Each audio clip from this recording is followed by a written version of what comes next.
শুনেন সবাই, নদীর পানি কিন্তু হু হু কইরা বাড়তাছে।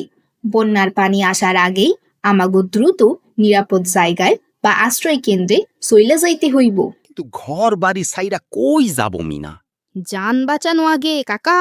যাওয়ার আগে বাড়ির গ্যাস আর বিদ্যুতের মেইন সুইচ অবশ্যই বন্ধ করা লাগবে। আর টাকা পয়সা, জমির দলিল আর বাচ্চাদের স্কুলের সার্টিফিকেটগুলো প্লাস্টিকে মুড়িয়ে নিরাপদ ব্যাগে নিজের সাথে রাখা লাগবে। কিন্তু আমাদের গরু ছাগল এইগুলা কি করুম? কাকা, গবাদি পশুগুলোকেও দ্রুত নিরাপদ উঁচু জায়গায় নিয়ে যাওয়ার ব্যবস্থা করা লাগবো। ঘর বাড়ি ছাইরা গেলে আমরা খামু কি?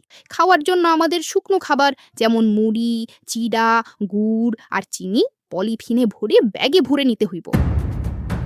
থামো থামো, এই পানিতে গোসল করা যাইব না, পানও করা যাইব না। এতে চর্মরোগ আর ডায়রিয়া হতে পারে। সব সময় বিশুদ্ধকরণ ট্যাবলেট বা ফিটকারি দিয়ে পানি পরিষ্কার করে পান করা লাগবে। আরেকটা কথা, শিশু, বৃদ্ধ, গর্ভবতী নারী আর শারীরিক প্রতিবন্ধীদের খেয়াল রাখা লাগবো।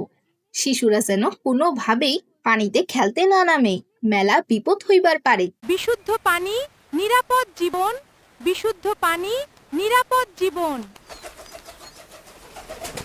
বাড়িতে ফিরেই আগে ঘর বাড়ি টয়লেট ভালো কইরা পরিষ্কার করতে হইব। ব্লিচিং পাউডার ছিটাইয়া দিতে হইব। ভেজা কার্পেট বা তোষক এগুলো ব্যবহার করা যাইব না। এগুলোতে ছত্রাক জমে আছে, যা থেকে অনেক কঠিন অসুখ হইবার পারে।